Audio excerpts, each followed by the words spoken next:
Olá, bom dia, boa tarde, boa noite, não importa o horário que você esteja assistindo a esse vídeo. Aqui quem fala com vocês é quem? O Prof. Rafa Santos. E hoje eu vim falar sobre mais um livro. Gente, é esse livro aqui. Vai dar pra você, tá dando pra ver. Que chama Gestão do Amanhã. Tudo o que você precisa saber sobre gestão, inovação e liderança para vencer na quarta Revolução Industrial. Dos autores Sandro Magaldi e José Salib Neto.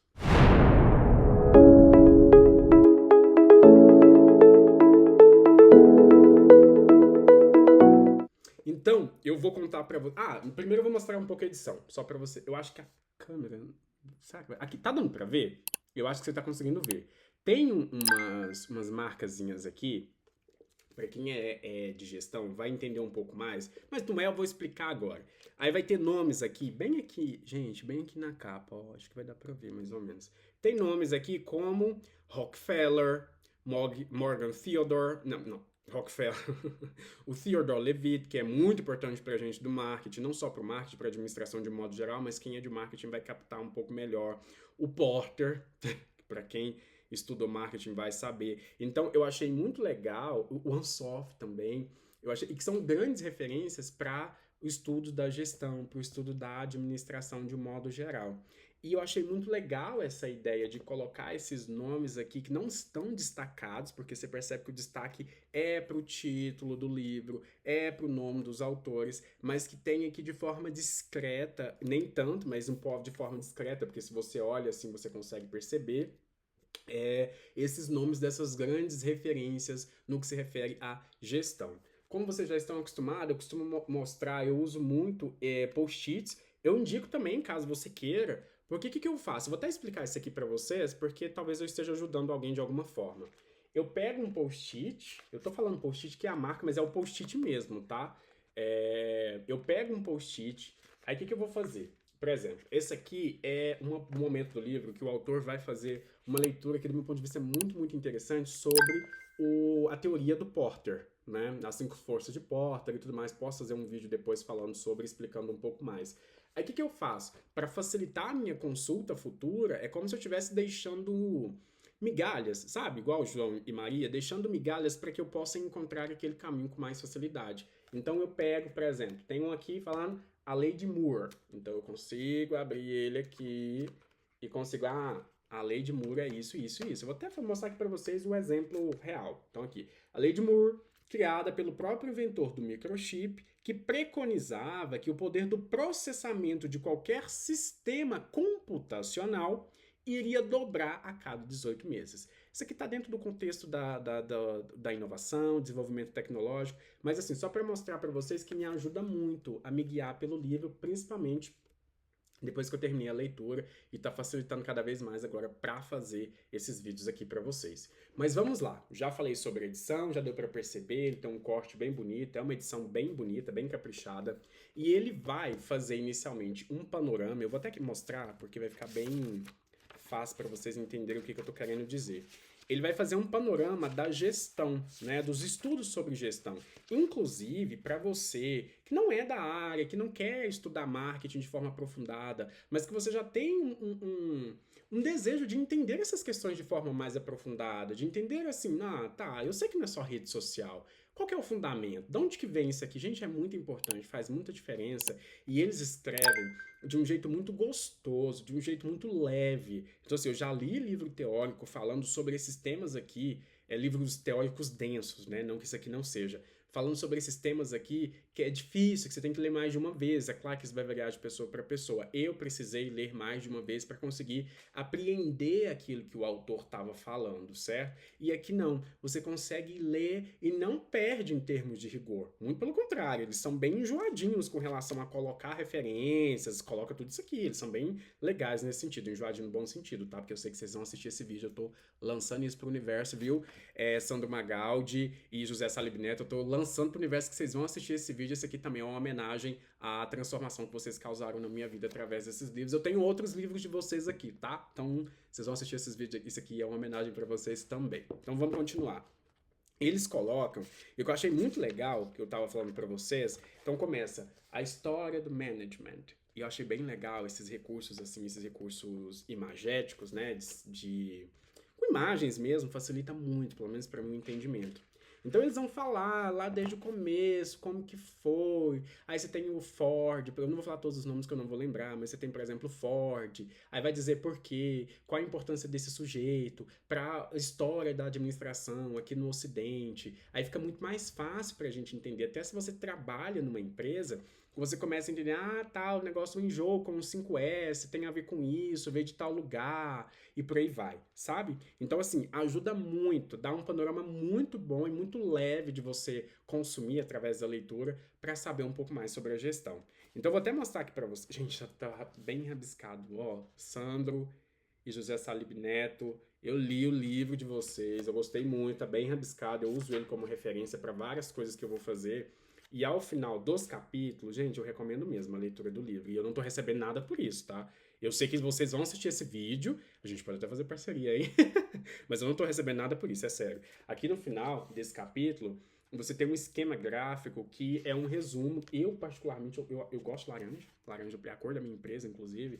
E assim, você terminou de ler o capítulo, você vai aqui, a primeira revolução, a segunda revolução industrial, a terceira, a quarta. Então, assim, eles até colocaram, gente, eles são muito, muito caprichados, assim, pra mim isso fez muita diferença.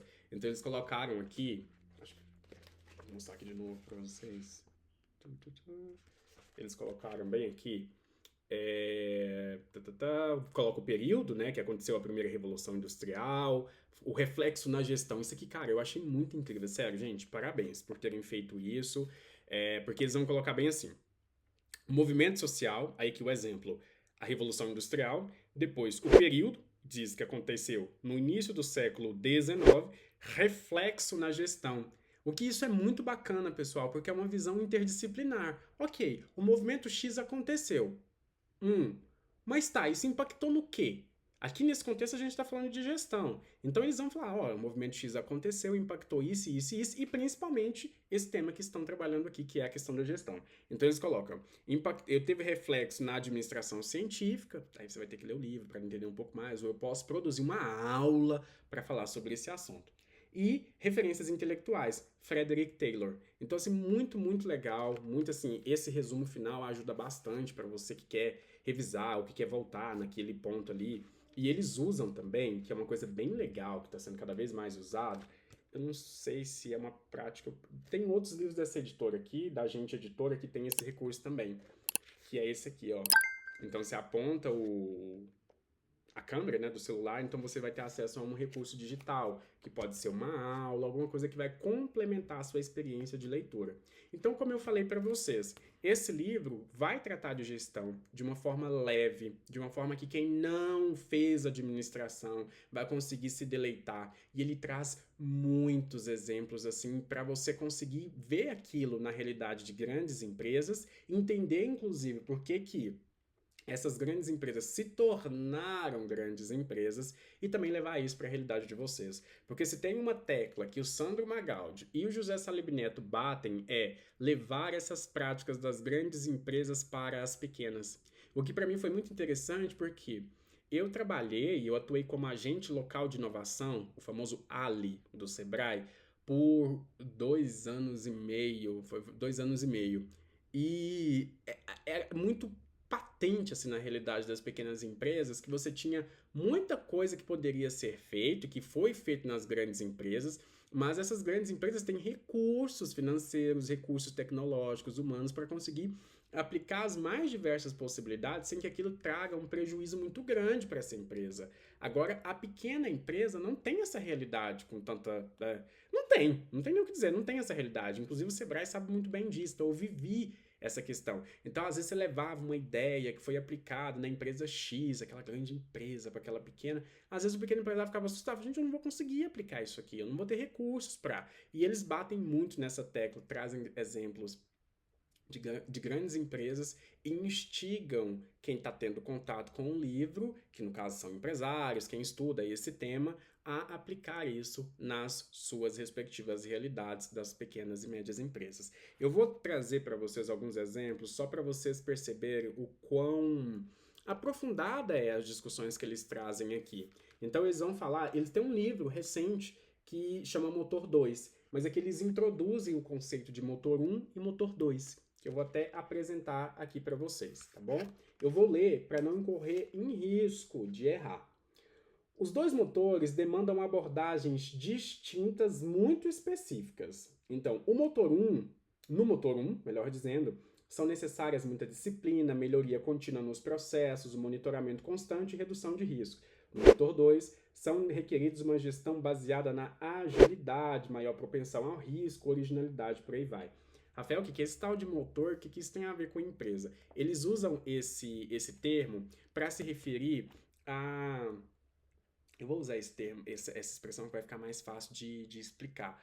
Eles usam esse termo para se referir a esquemas de gestão, no sentido de que o motor 1 é a base. Então, por exemplo, se você tem uma empresa, sua empresa presta um serviço na área X, certo? Então, aquilo ali é o core da empresa. E você vai sustentar isso aqui, certo? Só porque o que muitas empresas fazem ela tá doida aqui pensando só numa realidade, que é o do motor 1. Então, vai focar só naquilo ali. Só que o problema é que nós vivemos, depois de passar por várias e várias revoluções, várias foi exagero, né? Mas depois de passarmos por algumas revoluções, o avanço da tecnologia, o avanço das inovações, sejam elas inovações incrementais ou então inovações realmente disruptivas, as empresas não podem mais se dar ao luxo de ficar focadas só naquilo que elas oferecem como core do negócio. Então, se você hoje tem Vou pegar o meu exemplo, certo? Que eu sou consultor de marketing, então tenho uma empresa que presta serviço de marketing. Então, eu não posso ficar focado só em marketing. Muito pelo contrário, eu tenho que, através dos meus conhecimentos, eu sustentar o core business da empresa, mas eu também preciso olhar para outras realidades. O que seria da minha empresa se eu não tivesse começado a olhar para inteligência artificial e conseguir conectar isso com a realidade do meu negócio? E aqui eu tô falando de inteligência artificial, não é só para você ir lá no chat GPT ou em qualquer um deles jogar, me faça um post pro Dia das Mães. Não, gente, isso não é um uso profissional de inteligência artificial no contexto de marketing. Não, é coisa mais aprofundada mesmo. Então é algo que me poupa tempo. Então eu consegui fazer essa junção daquilo que é o core business da minha empresa com algo que não está tão diretamente relacionado, certo? Mas eles aprofundam um pouco mais. Eu trouxe esse exemplo aqui, que talvez fique um pouco raso, mas para vocês conseguirem compreender o que eu quero dizer, o que os autores estão apresentando aqui. Então eles vão dizer que a empresa tem o core business dela e ela precisa cuidar disso, às vezes até sendo um pouco mais rígida em termos de perspectiva de gestão, mas ela precisa ter um outro motor, que vai ser o motor 2. E esse motor, ele deve ser o tempo todo instigado a voar. Porque lembra daquilo que eu falei para vocês, que as pequenas e médias empresas, até nas grandes empresas isso acontece também, tem-se muito medo de inovação, porque tem medo de errar, a inovação pode dar errado, você pode tentar fazer um produto novo e não vender, pode ser que você tente algo diferentão e não dê certo. Então, as empresas ficam com muito medo. Então, essa é uma solução que os autores apresentam para, cuida do principal, não deixa a peteca cair, mas também tira esforços daqui para colocar num outro motor, para que a sua empresa não fique perdida na avalanche de inovação e tecnologia que está aparecendo cada vez mais. Pessoal, vamos refletir um pouquinho. Nós estamos agora em 2025. Em 2020, mesmo com a pandemia, mesmo com toda aquela realidade, a gente não imaginava que um chat GPT da vida existiria ou que as nossas vidas hoje estivessem tão permeada pelo uso das inteligências artificiais e de um modo assim tão fácil. Hoje você tem no seu WhatsApp uma inteligência artificial do Meta, que você pode utilizar. Você tem no Instagram, enfim, está muito difundido, a gente não imaginava. E o tanto de qualidade de vida que pode trazer, ok, mas o tanto de outras consequências negativas que pode trazer para as empresas que não conseguiram se adequar a esses novos modelos. A empresa que hoje não usa inteligência artificial de um modo estratégico, isso você pode ter certeza, ela está perdendo cliente. E ela está perdendo para a concorrente que sabe usar inteligência artificial de um modo que consiga ganhar produtividade, atrair mais clientes e fazer uma série de modificações na realidade da empresa. Até 2020 a gente não imaginava que isso seria dessa forma. Por que eu estou falando sobre isso? As inovações, elas estão acontecendo cada vez mais. Então, tem-se inovações que você vai ter mudanças muito pequenas de um produto para o outro. Então, você vai ter, por exemplo, lançamentos de iPhone, que você não vai ver tanta diferença de um para o outro, mas tem aquelas inovações que trazem, assim, uma disrupção, que é o Nubank da vida, por exemplo. Então, hoje, para quem é cliente do Nubank, você nunca foi numa agência. Você nunca foi numa agência física do Nubank. Então, até onde eu sei, o Nubank não tem agência física, né? Ou se tem, não tá. Não é igual aos outros bancos, né? Os bancos tradicionais. Então, o Nubank não tem agências físicas. E você consegue resolver tudo pelo aplicativo. Há pouco tempo atrás isso era inimaginável. Gente, é pouco tempo, não é muito tempo, certo? Agora eu vou dar um exemplo para vocês, que esse eu achei muito, muito interessante que eles trouxeram, que foi sobre aquela série Stranger Things, aquela série famosíssima da Netflix, que eu, diga-se de passagem, eu ainda não assisti, mas que é uma série que foi um hype imenso. Ou você já assistiu, ou você conhece alguém que já assistiu. Essa pessoa falou sobre essa série com você. Os autores aqui, o Sandro Magaldi e o José Salib Neto, eles não afirmam isso categoricamente. Seria injusto da minha parte se eu dissesse isso, porque eles não o fazem, mas eles dizem que tem indícios que levam a entender que a Netflix, muito esperta que é, para quem conhece a história da Netflix, sabe que o negócio ali é outro nível, certo? Derrubou a Blockbuster e por aí vai. Quem conhece a história da Netflix sabe disso.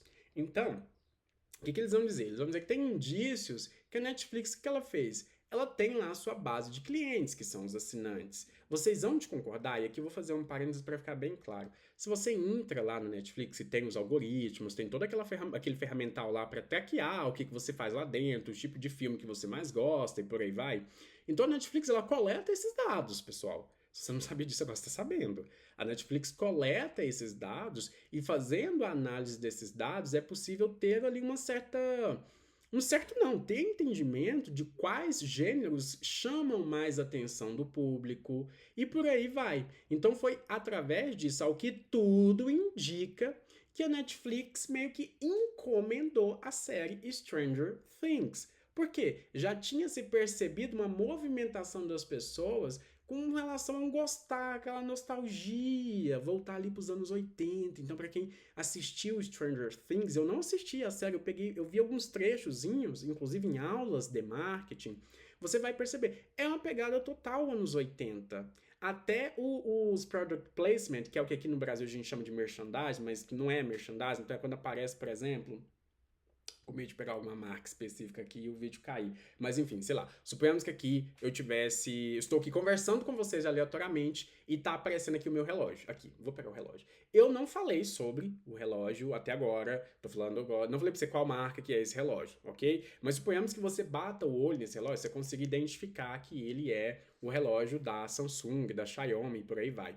Então eu tô aqui, eu não falei sobre, mas você viu. Isso já gerou uma curiosidade em você, certo? Seja também no filme. Isso acontece. Isso é o que a gente chama de product placement, ok? Que é o que aqui no Brasil vai chamar de merchandising. Então, até esses detalhes daquela série remetiam aos anos 80. Então, assim, e vocês podem perceber que o hype do Stranger Things também veio acompanhado de vários movimentos também na indústria pop, no contexto das músicas, de artistas pop novos, artistas pop recentes, fazendo músicas com uma pegada mais anos 80. Então, é uma tendência que a Netflix, em alguma medida, conseguiu prever. E, obviamente, isso também explica o sucesso retumbante da série Stranger Things. E esse é um dos exemplos que é apresentado aqui. Tem um outro exemplo que eu vou trazer para vocês e que ele é muito legal, que você conhece provavelmente a Ambev, seja porque consome os produtos da Ambev, seja porque já consumiu ou estudou, por aí vai. Então, por exemplo, Ambev, cervejaria, Ambev é dona da Skol, André. Ambev é dona da Brahma e por aí vai. Então, o que acontece? A própria Ambev criou o Zé Delivery. Então a Ambev tem aqui o core business dela, né?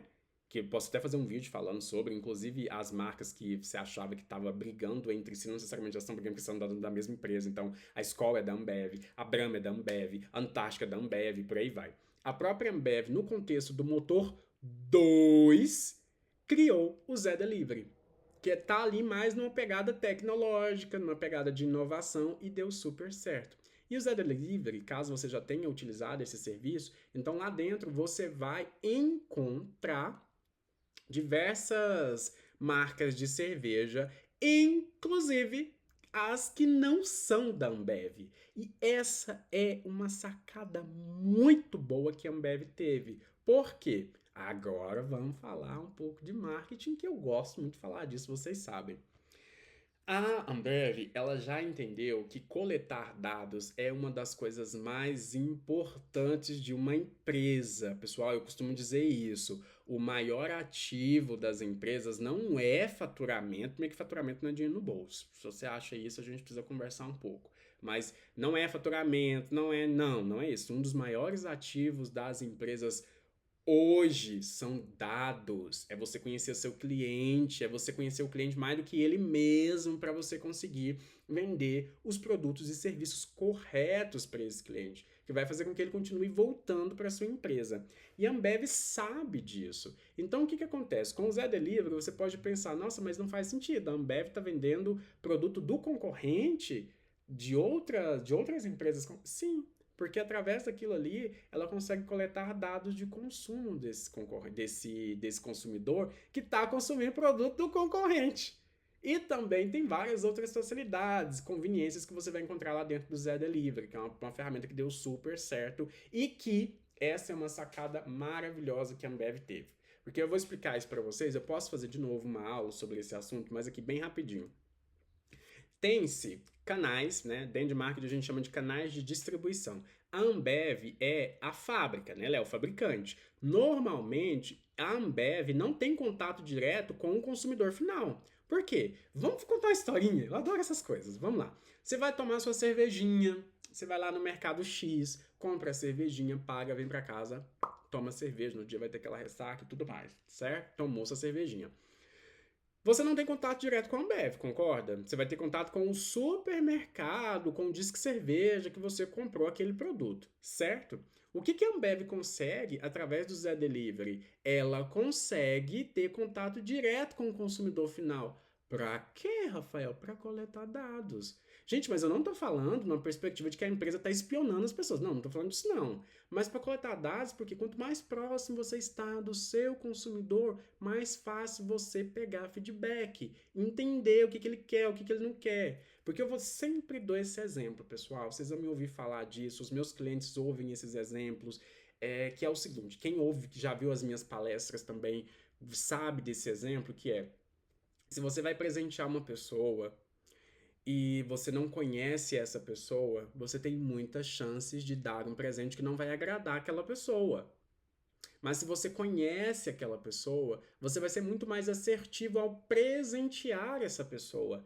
E o que as empresas precisam fazer é assumir isso. Se for o caso, eu vou até fazer uma camiseta para você. Só presenteia bem quem você conhece. Se você não conhece, você não vai dar um presente bom. Imagina aquela realidade, já aconteceu comigo. Você compra um presente caro para aquela pessoa e de repente, se você desse uma cartinha escrita à mão, aquela pessoa se sentiria muito, muito mais satisfeita do que com o presente caro que você deu para aquela pessoa. Mas errou por quê? Porque você não conhece. Com o cliente é do mesmo jeito. Então a Ambev, ela saca isso e por conta disso que o Zé Delivery virou o que virou. É claro que eu posso fazer um outro vídeo explicando detalhe por detalhe, mas essa sacada da Ambev de usar o Zé Delivery como motor 2, maravilhosa. E isso você encontra neste livro aqui. Esse é um dos exemplos que eu trouxe para vocês, mas para o vídeo não ficar muito grande, eu não vou detalhar tanto assim, mas eu vou até mostrar aqui para vocês que ao final de cada capítulo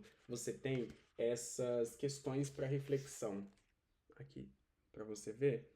Por quê? Ah, terminei de ler o capítulo. E às vezes isso acontece muito comigo. Às vezes você lê e pensa, tá, mas e aí? O que eu faço com essa informação? Gente, reflexão muda demais a visão da gente como gestor. Sério, sério. Confiem no Prof. Rafa, eu sei o que eu tô falando. Reflexões, assim, o que eu tô fazendo na minha empresa? O que eu posso melhorar? Eu vou ler uma reflexão aqui, para vocês vão entender melhor o que eu tô querendo dizer, tá bom? Vamos lá. Reflita sobre o seu modelo de negócios atual. Você considera que ele está apto para lidar com o atual ambiente de negócios, ou seja, com a atual realidade que a sua empresa está inserida, com tudo que está acontecendo, ele realmente está apto para isso? Ele se assemelha mais a um modelo tradicional ou a um perfil de modelos mais inovadores? Que é esses exemplos que eu acabei de trazer para você. Ela é uma empresa que ela está mais engessada ali naqueles modelos tradicionais de gestão, ou é a empresa que está mais aberta para o novo? Estar aberto para o novo não é como acontecia com muitas empresas, você receber um agente local de inovação na sua empresa, por exemplo, do Sebrae, e não fazer o que precisa fazer. Estar aberto para o novo é colocar dinheiro também. Eu sei que os recursos para as pequenas e médias empresas são poucos, mas a gente coloca dinheiro naquilo que a gente vê valor. Então, é investir ali naquela proposta de inovação que está sendo apresentada ali para você, tá bom? A maior orientação atualmente está centrada no controle de custos da operação ou no desenvolvimento de geração de demanda para o negócio. Isso é algo que acontece muito nas empresas e o Sandro e o José Salib Neto focam muito nessa questão, que é muitas empresas elas estão mais focadas em reduzir custo, reduzir custo, reduzir custo, então cortar pessoal, precisa reduzir custo, gente, mas não é assim que as coisas funcionam. Não é assim. A redução de custo ela não pode ser uma decisão burra. Você não pode, por exemplo, eu vou reduzir custo e isso vai impactar na experiência do cliente, ele vai ter uma experiência negativa, porque esse cliente não vai voltar para a sua empresa, certo? Então tem essas perguntas para reflexão que vão ajudar bastante vocês. Tem os materiais digitais que você tem acesso através dos QR Codes que estão disponíveis aqui no livro. Essa edição, esse livro, você encontra na Amazon. Eu vou deixar um link dele aqui na descrição. Lembrando, pessoal, todo e qualquer produto que você adquirir através dos links que estarão disponibilizados aqui na descrição, você não vai pagar nada a mais por isso, mas você tem um benefício, que é ajudar o Prof. Rafa a manter o canal. Sabia que professor no Brasil não ganha muito? Gente, brincadeira, tá? Mas assim, ajudar o Prof. Rafa, porque você vai clicar, você não vai pagar nada mais. Eu vou deixar o link aqui pra você, você vai clicar nele, clicou, foi pro site da Amazon, colocou no carrinho, comprou, legal. Eu adoro comprar livro, não sei se deu pra reparar aqui, mas você não vai pagar nada mais por isso e o canal ganha uma comissão por isso, porque é um link de afiliado. Então, se você tiver interesse, quiser ter acesso a essa obra para você fazer os seus rabiscos aí, caso você seja da minha turma, ou não fazer, enfim, fazer como você quiser, acesse o link que está aqui na descrição e tenha acesso a esse livro. E tem mais um recadinho, mais o jabá, o canal é o meu, eu vou fazer a minha propaganda, porque eu fiz propaganda pros outros aqui, né, o vídeo inteiro. Na verdade não foi propaganda porque eu não fui pago para isso. Que é meu e-book, que é você vai, através da leitura desse e-book, você vai ter um plano prático para que em 30 dias você leve a sua empresa para um outro patamar, para sair desse raso, pessoal. Essa coisinha assim, só que rede social que dá retorno, não é, né? Porque se fosse, eu não estaria aqui vendo conteúdo de marketing. Então você sabe que não é assim que as coisas funcionam. Então nesse livro tem vários exemplos, tem a minha experiência de alguém que já passou por mais de 125 empresas, levando inovação, levando meu conhecimento de marketing, e eu não só levava conhecimento, eu trazia da realidade dessas empresas, e esse conhecimento, essas experiências eu fui levando para outras empresas, que foi virando outro conhecimento e coloquei nesse e-book. É claro que no e-book não está contido tudo em termos de experiência, né? Não ia fazer sentido, mas ali com certeza se você ler com atenção, aplicar os exercícios que estão disponíveis lá no e-book, eu tenho certeza que você vai levar a sua empresa para um outro patamar, que isso o seu concorrente provavelmente não está fazendo. Gente, muito obrigado pela atenção, obrigado por ter acompanhado o Prof. Rafa. Se você estava lavando vasilha, eu gosto muito de lavar vasilha enquanto eu estou assistindo alguma coisa, ouvindo algum podcast, por aí vai. Muito obrigado pela atenção, nos vemos no próximo vídeo aqui no canal do Prof. Rafa, que eu vou falar de livro, vou falar de marketing, vou falar do que eu quiser. Tá bom? Então é isso, um beijão, bom dia, boa tarde, boa noite, boa madrugada e tchau, tchau!